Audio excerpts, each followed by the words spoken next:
Hello, this is Property Matters, a weekly catch-up on the world of property supported by Fairview International Property Consultancy and auctionproperty.co.uk. And we're live every week, YouTube, Facebook, LinkedIn and our website, propertymatterstv.co.uk.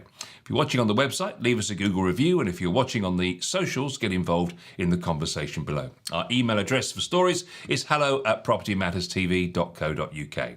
And there's a podcast of the show, which if you would like to take us on the move with you, you can get from Monday mornings at 10 a.m. on the platforms that you can see over on the other side of the screen. So let's take a look at this week's property news with our property expert, Joe Joshi. Hi, Joe. Good morning, Paul. Good morning to all our viewers and listeners, wherever you are. Okay, it's a subject that we haven't really touched a lot on in the history of Property Matters, and that is doing up property. Doer-uppers or fixer-uppers, I think they can be called, and we've got some hot spots that Rightmove have basically said these are the places, if you want to go and find a bargain and do it up yourself, these are the places to go. And of course, we're a nation of Instagram lovers who go and look at properties, and all these high-end estate agents show us around these £1 million properties, and they walk through with their camera and everything, and they show us all the scatter cushions and the tester pot deliberations that have gone on. But the truth of the matter is that at the end of the day, you've got to roll up your sleeves and get involved in that process, and it can be a lot more difficult than you think. But I think we're all rather drawn in by the glamour of what the end result's going to look like. I mean, just before we go into those particular hotspots where you might buy a bargain, let's just talk about the doer-upper concept in its basic form, Joe. Let's just talk about what are the do's and don'ts about doing up, and when should you get involved and when shouldn't you get involved?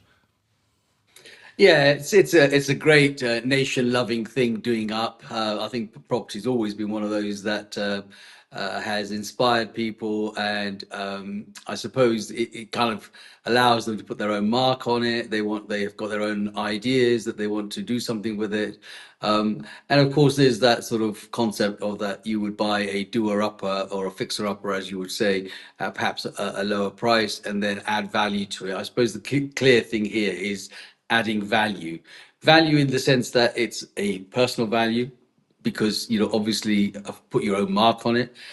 Value in the sense that you might think, well, I've bought it at perhaps a cheaper price, spend some time and energy and money on it, and then I'm going to actually have a gain on it. So that's always a big thing.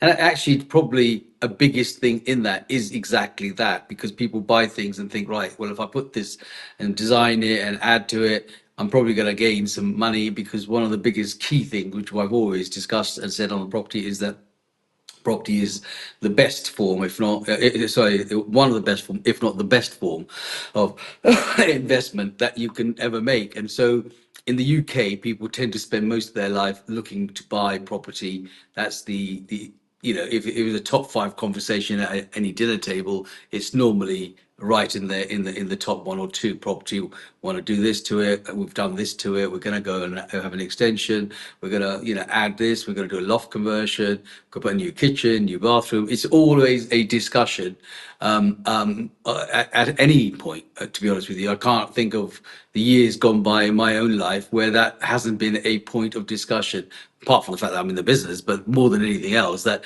it's just a normal thing. It's almost like an opening conversation. How's the market? Well, the market's fantastic.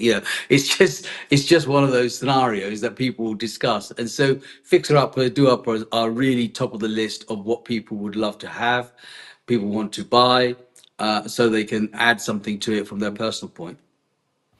And I guess the big question is, in terms of your abilities from a DIY point of view. I mean, if you've got skills, if you're in the trade, then it's going to be a lot easier for you to attempt some of these major projects than it is if you don't have the skills. And I mean, there's the rub, really, isn't it? Well, that's an interesting point, really, and the answer is absolutely right. But the problem is that it's the old adage, the guy who can do it up, who has the ability to do it up, is spending most of the time doing other people's houses up, and never gets around to doing their own fixer-upper. And there, the matrimony question mark comes in. It's like you're always out. This bathroom's not fixed. You keep telling me you're going to fix it, but you're always out doing somebody else's bathroom, but you don't do our bathroom. So it is the perfect thing, but unfortunately, it doesn't bring that person revenue. So people do like to buy these properties and do it up and sell something and make a profit on it.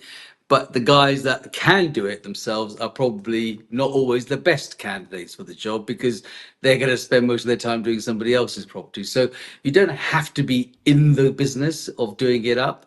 A lot of people that are doing property are probably not in the business, i.e., they're not actually a plumber, a developer, a decorator, a carpenter, and all the other trades that you might need. They're normally people that got money or they've got an idea in their mind. The vision that they've seen. As you say, we walk through, multi-million pound houses, or you go through hotel rooms are often a great inspiration for people, especially with the type of bathrooms that they might want and the type of rooms that they might want. Because it's often you go there and you say, "Oh, God, this would be great," and or this drapes would be great. So, people look at things like hotel rooms or big houses or stuff that they've been to, and then come back with that inspiration. Hence why things like the Ideal Home exhibition exist, because people go there in hordes to go out and get ideas of what they would love to see and dream about in their own place. So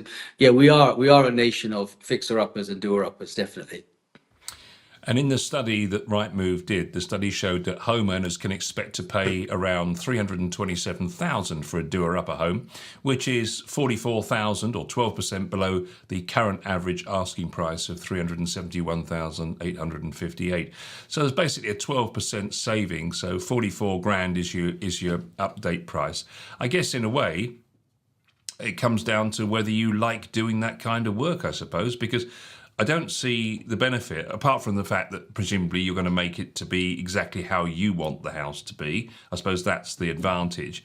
But the truth of the matter is that if you're going to spend the 12%, the 44 grand doing it up, why didn't you just buy a turnkey property in the first place?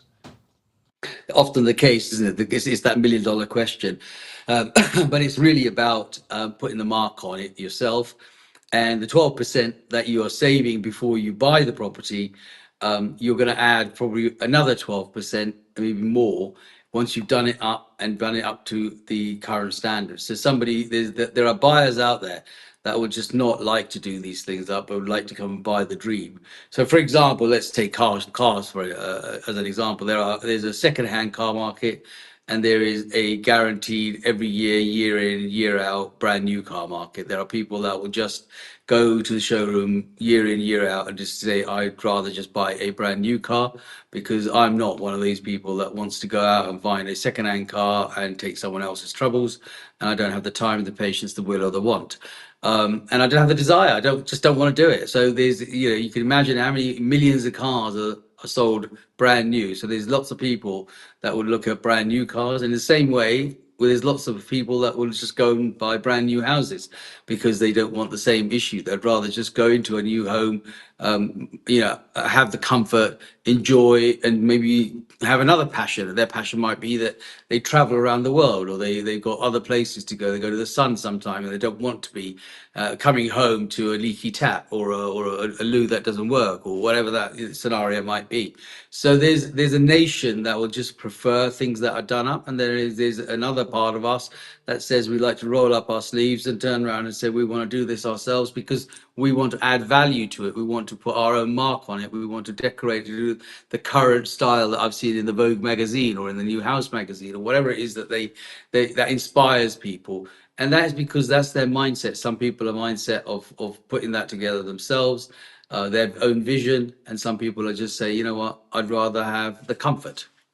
There's been a lot of talk about the price of materials and the price of trades since the pandemic.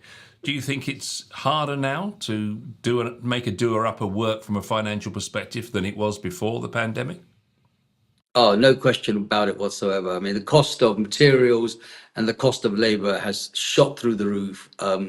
It's quite shocking in terms of what costs are now involved, and you can't really almost estimate what that end result's going to be, and so therefore it is a gamble. And yes, I suppose that's where those that have some skills of their own that they can utilize. So let's say you're a carpenter yourself and you know that you can, do certain things around around the property yourself. That might help you a great deal. But if you're going to bring in a trade every single time for every single bit, first of all, there's a massive shortage of good tradespeople, huge shortage. It's not a skill that anybody wants to go into in the ideal world. I remember when we were young, we were actually taught woodwork and metalwork and all that kind of stuff at school. Well, today they teach you to sit on your butt and look on keyboards and tell you how the world is going to change. So there's a huge shortage of people that use their hands as opposed to to build things, but they use their hands to use the keyboard because the keyboard does all, or the computer says yes rather than the computer says no. So I think that I think that we've got a huge shortage of skills. Those skills come in from abroad. I mean, over the last 15, 20 years, maybe 25 even, we've had a lot of people from Eastern European where they do come in with some good skills. They're still working and they're trained to do that. But the nation in the UK is probably now sitting on their butt and hoping that it's just going to be done on the keyboard. So, because of the shortage of those skills, the cost of hiring those people, it's the supply and demand again, Paul. We talk about supply and demand all the time on our show, and supply and demand is that we don't have the supply of good quality, and I underline quality tradespeople. There are lots of would-be doer-uppers and people that would say that they could do it, and sometimes they're misleading. And unfortunately, if you don't know better, you end up having to have those people at your door doing those things, and then you find that you've got to find another one who's actually going to come up and sort out Budget and Scarpet. So because Budget and Scarpet came along, did what they thought they were going to do, charged you, and then you've got to bring in someone who's actually knows it. So that's a huge ask now to get the right skills in, and that's expensive. And of course, materials have gone way over the top. In fact, some cases, some parts, even though COVID is now 4 years gone by, we are still behind in supply of some materials that you can't get because it just stopped in its stride, and all of a sudden there wasn't enough materials about. Taking on a fixer-upper is a prospect that many home hunters remain open to, whether it's renters looking to buy their first home or homeowners looking to take the next step up the property ladder. In the Rightmove survey, of 34,000 people, they asked why home movers would be swayed towards a fixer-upper home. For those currently renting, 73% were motivated by the opportunity to potentially purchase a property at a lower price, while the same percentage of homeowners said the opportunity to create their perfect home would be the main motivator. So, as you said, it's basically there to make it your own, put your own stamp on it. More than half, 57% of renters and homeowners also considered a renovation project as an opportunity to improve the energy efficiency of the home they were buying, which could result in a longer-term drop in energy bills. I mean, thinking about things like that, loft insulation, cavity wall and so on, they're things that you can bring a company in to do. I mean, you could do the loft insulation yourself, but cavity wall, you're going to bring a company in. And I suppose to some extent, those are sensible improvements because they're going to cut your bills over the long term. That's true. And even looking at the cavity wall installation part of it, just for this discussion, over the years, there have been companies that have come along and did cavity wall installations. And it's just a case of, perhaps sticking a hole in your wall and filling it up with some foam or something like that. But the reality of it is that not all of them were correctly trained or skilled. And sometimes those cavity wall installations have ultimately ended up costing more than they were costing in the first place. So, you really got to pick your tradespeople with the right credentials to make sure that they get the right warranties and so forth and the right training on how to do it. The thing with the structure in the United Kingdom is that we have such a varying structure of properties. Excuse me. And what you have to bear in mind is that the standard construction is bricks and tile, and obviously some structure of timber in there. But there have been properties, new built properties over the last 30, 40 years that have been built, which were built on various different structures. For example, there were steel frame constructions where people bought put steel frames on it around a property, and then all of a sudden maybe some breeze blocks, and then a bit of cladding, and that made it easier. And yes, it was nice, but it had so much gap between them. Somebody came along and then filled it with some cavity wall that then exploded the cracks in the thing, because the foam maybe expanded more than it was supposed to expand, and all these other technical things that happen afterwards create an issue. And we don't have a standard fix. I mean, we got properties in the United Kingdom dating back centuries, let alone hundreds of years. We got literally centuries of properties that have been built. Our castles, our things have been there a long, long time, and not everybody in the modern world knows how to deal with those specific structures and those styles of structures, and therefore not always any modern technology, any modern inventions for perhaps making a more warmer home, or filling out the cavity, or doing the installation, or adding whatever you need to reduce emission, or reduce the heat going out of your house, is a real ask in some of those types of properties in some parts of the country. And that's why I'll go back to our conversation at the beginning, that sometimes people just prefer to buy brand new because they just don't want all of that hassle. They don't understand it. It's like buying a doer upper or a fixer upper, Paul, which might be listed, for example. Some people don't understand what listed means, and some people do understand what listed means. I've known of properties where somebody bought, and they perhaps have come into the country, bought in a listed property, and then thought they could do whatever they wanted to do it, and then spent the next 2 years spending more money trying to redo it because they did it wrong, because they didn't know what to do. They just took out the walls that they thought they needed to do, until the listing officer came along and said, "Excuse me, you can't do that. There's a law against that." There's so much in this doer upper, fixer upper role that you need to study and understand before you actually roll your sleeves up and get in there and say, "I'm going to do this."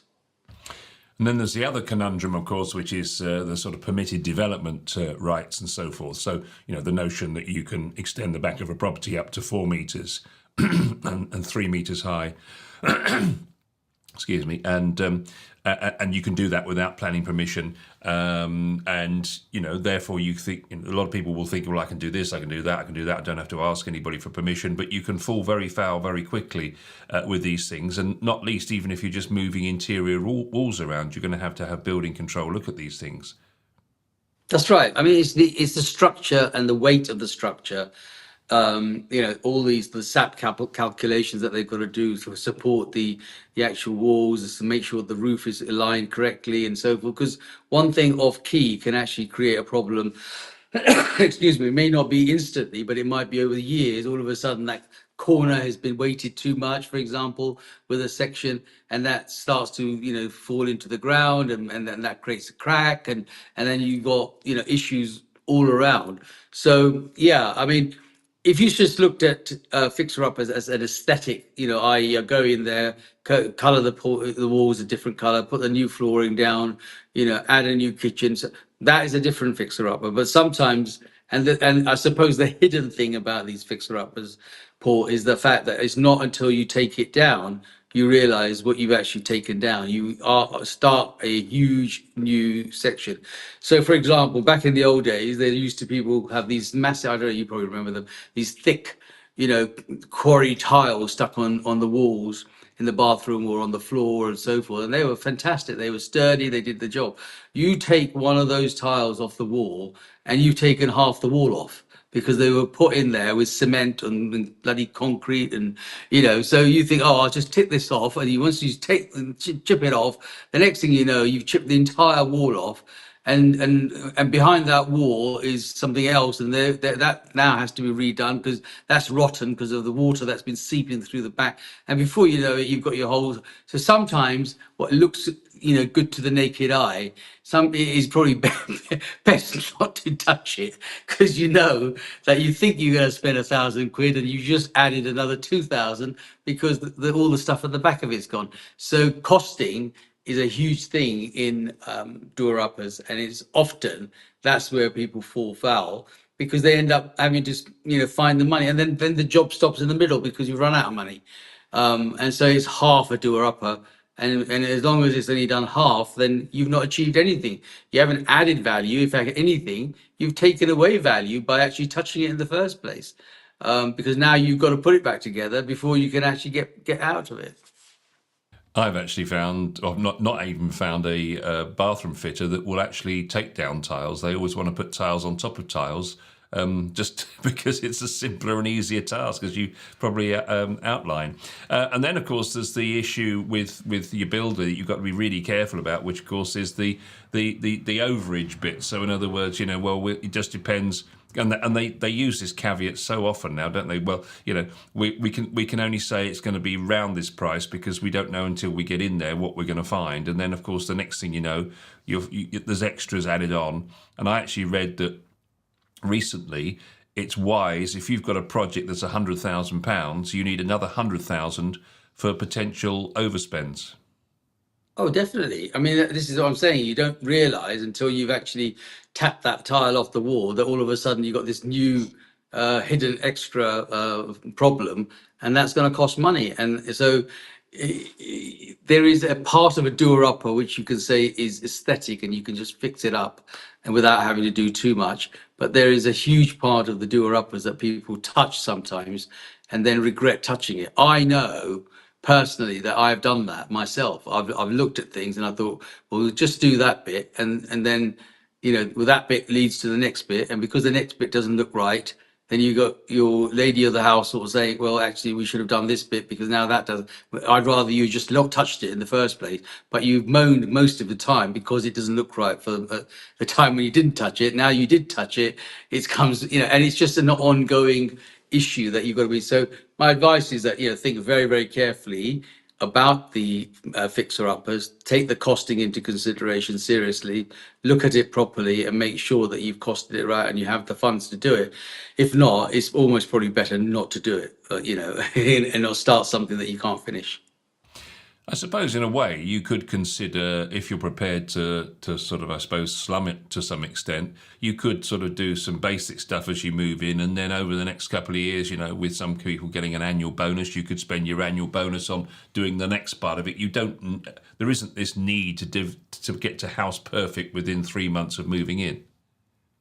No, that's true, and that is often the case. But the problem with the section by section is that as you do a section by section, you don't always you get the wow factor for that small section, but you don't get the wow factor of what you feel you want to achieve as a whole, because by the time you get round to the other one and you get your next bonus to do the next bit, the first bit is now probably going to be dated. It's not going to be an annual thing that you're going to do, because I'm sure you'll want to go and spend some of your bonus on perhaps a nice holiday or something else that you might want to do. So, it might be a 5-6 year project, but in 5-6 years' time, what you did 5-6 years ago becomes old. And the problem with all of that is, and I've seen it again, physically over the years, you do a decorating of one room, and as soon as you've done the architrave of the front door of that room, the rest of the house starts to look dated because that one is shinier and it's whiter and it's cleaner, and so then you want to sort of maybe do another bit of coat for the one that's in the corridor, and then the next one, and then it just goes on to where do you stop and where do you start. And it's the same as carpeting or flooring. You do one room and then you think, oh well, that looks really nice in there, but now I wish I'd continued over there because that would have been that. So it's a mindset. It's a great thing to do. I'm not saying it's not, because people have been doing it for generations, and long may they carry on doing it. But the answer really is that you should just calculate it and think very carefully about the areas that you want to do, and be more methodical than probably emotional as to what it needs to look like at the end. I suppose then the last question on all of that is, what is the top three most profitable improvements you can make? Would it be conservatory? Would it be going into the loft? Would it be new kitchen? Would it be new bathroom? What, in your view, what are the top three that are going to add the most value to your property? I think that bathroom and kitchens are a given, that they are everyday use. And you always want to make sure that they are the current. Things like loft conversions, if you start to do a loft conversion, then you've really got to plan to do the whole house, because whoever does the loft conversion is going to make a mess at the top of the house, and is going to drag that right the way through the rest of the house. It's not as if somebody's going to come along and take the roof off and then fix it all up, put the roof back on. They're not all going to do the access from the outside. They're going to do the whole thing from the inside. I remember advising an uncle recently, I say recently, it was now probably about 10 years ago, maybe more. We had that discussion, and the discussion was that, what shall I do? I said, well, if you're going to do a loft conversion, you better think about doing the whole house. And because, we walked through it and said, if you did this, this will need doing. If you did this, this will need doing, and so forth and so forth. And he goes, you know what? I never thought about that. I just thought they'll go up to the loft, put a new loft ladder in and start working out. I said, but they're going to walk through your house. Every time they walk through, something's going to damage. Something's going to, you got to get your dust. You got to get your new carpet, and it's just going to be, before you know it, you're going to say, oh well, I want this done, I want that. So I think that's a big expense. If you do a loft conversion, you've got to really think about it. But something that's going to add immediate value, normally a kitchen and bathroom. Yeah, kitchen, bathrooms, loft conversions. But I'm also hearing that now conservatories is a detractor as opposed to a potential riser in the value of a property. Well, conservatories could be a detractor because they do add space, but they don't always add the comfort that you are requiring. So the idea is great.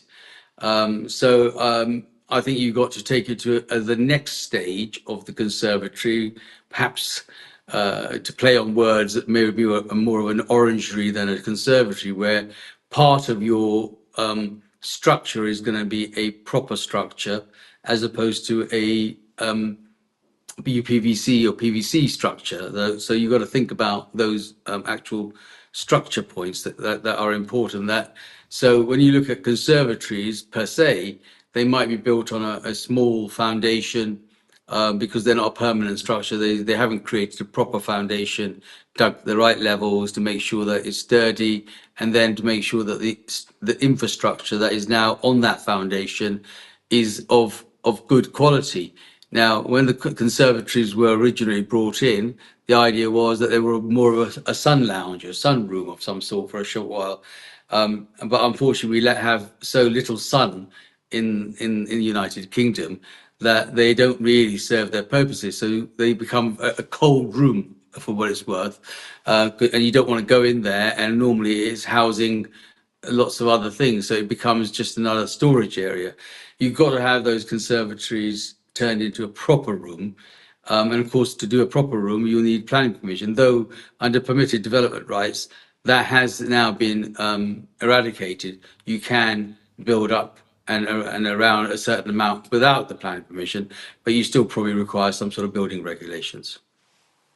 I see a lot of adverts online for people who have these companies that can change the glass roof on a conservatory to a proper tiled roof. Have you any experience of whether they work or not, or whether that's worthwhile doing? Yeah, I've actually looked into that myself, and the problem only becomes on the weight, because the structure that you've got in a conservatory is a structure being created around the UPVC, the plastic that they make the conservatory, and the glass that they put into it. And all of a sudden, if you're going to put tiles on top, they may come back and say to you, oh yeah, the tiles are just as same weight, same light, same sort of structure that you need. But I think that the infrastructure that it starts, like I said, the foundations have got to be sturdy enough to be able to take the weight of the tiles and that structure before you actually venture into it. And you might find that you left yourself open if you do that, and then find that the base structure isn't good, because the weight will start to push the whole thing into the ground a bit further. Important to take sensible advice on that. Just to wrap up the Doer Upper feature this week, and the Rightmove survey did list the top 10 areas where the most fixer-uppers are currently for sale. Top of that list is Ceredigion in Wales, with 4.2% of the market on sale for fixer-upper people. Lincoln is next in the East Midlands, and it's Carmarthenshire, Denbighshire, Gloucester, Hastings in the southeast, interesting, and then Slough comes in at number 7, Joe. Any thoughts on fixer-uppers in Slough? Slough itself is ready for a fixer-upper, let alone the amount of fixer-uppers that it needs to have. So I'm surprised it didn't feature in the top rather than the seventh place. As a town that probably needs to be fixed up, let alone the fixer-up. But yes, there are opportunities around Slough that fixer-uppers can happen. My thing about fixer-ups, and I just want to put it out there, is not just always about the fixer-uppers or the properties. You have to understand that, and I've said this a billion times now, that if it hasn't got curb appeal, it really becomes irrelevant in my book of what you do inside. Because if somebody doesn't like it from when they arrive outside, then the only person that really benefits the inside is you, the person that's actually done it for your own eyes, for your own aesthetics, for your own sort of gain to say, I've achieved something, this is great, it's my home inside, and I love it. But if you're looking to add value, then adding value from the exterior, outside, maintaining through gardens, driveways, etc., and to make sure your neighbours' properties are to some level, a similar sort of level, is what will actually add the real value. Because if you can't sell the property in the later days after you put all the time and money and energy into it to someone who comes up and says, wow, I want to live here, then it's a hard sell, it's an upsell, because you've got to get them through that front door and then get them inside and say, look, oh yes, you've done something really nice. Your bathroom, your kitchen looks really good. You've got nice flooring, etc. But I always say that, it doesn't matter what town, country, where you are, if it doesn't look right, the first 10 seconds of the outside, I don't think you're really going to be making a huge mark inside. So, in conclusion, then, Joe, do we think it's worth doing a fixer-upper, or do you think we should just stick to the turnkey? No, I think there's definitely margin in doing up. We just got to be cautious as to how much we spend and how we actually do it, and what advice you get. So take on good advice, make sure that you do finish the project. It's no good starting a fixer upper and leaving it halfway. Then it becomes not a fixer upper and not a finisher upper. It's a nowhere, isn't it, really? And with that, you will live for many days, and ultimately somebody else will get the gain. So you really need to think hard about how much you want to spend and how you want to do it. Indeed. And that wraps up this week's Property Matters, a bit of a doer-upper special. And we'll be back with another Property Matters very soon.